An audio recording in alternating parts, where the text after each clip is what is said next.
Día 51.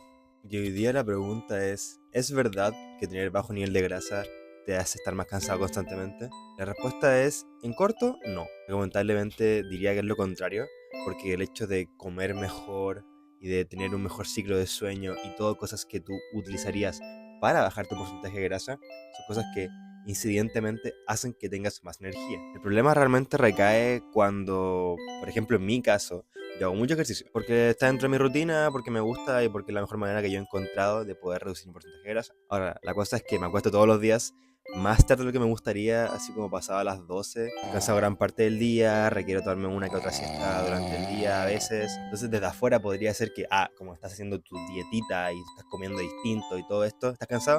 No, estoy durmiendo mal, así de simple. Porque le aseguro que las veces que he dormido bien, así una hora razonable y despertando una hora razonable, estoy bien durante todo el día. Y esto es un punto muy importante que nadie dice con el tema del cansancio, es que siempre está comprobado por la ciencia, por la biología, de que después de almorzar te va a dar sueño. Y esto no debería ser algo malo, deberíamos dejar de demonizar las siestas, es solamente una parte natural de nuestro ciclo vital. Y de hecho, tras investigar, me parece de que aparte de simplemente la disposición después de comer, tiene que ver con la cantidad de la hormona de cortisol que tenemos en nuestro cuerpo, la que en diferentes puntos del día está mayor o menor.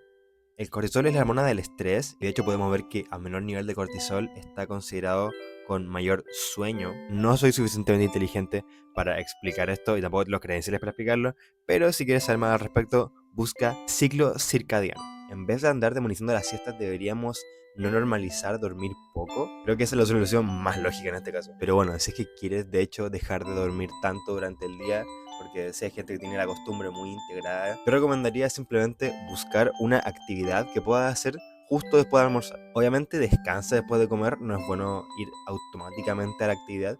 Sin embargo, introducir una ida al supermercado, introducir pasear a tu perro, hacer ejercicio si es que puedes. Generar cualquier cosa que te mantenga fuera de la cama, eso es lo más importante. No quedarte en tu cama después de comer, porque es casi imposible que después de comer te echas y no te des. En mi caso, esto es ya sea ir a pasear perros o ponerme a hacer algo en mi escritorio para estar sentado en vez de en mi cama. Así que eso, sí que quieres hacerlo. Pero repito de que lo malo no es la siesta, lo malo es dormir poco. Así que tenlo en cuenta y que nadie diga algo contrario.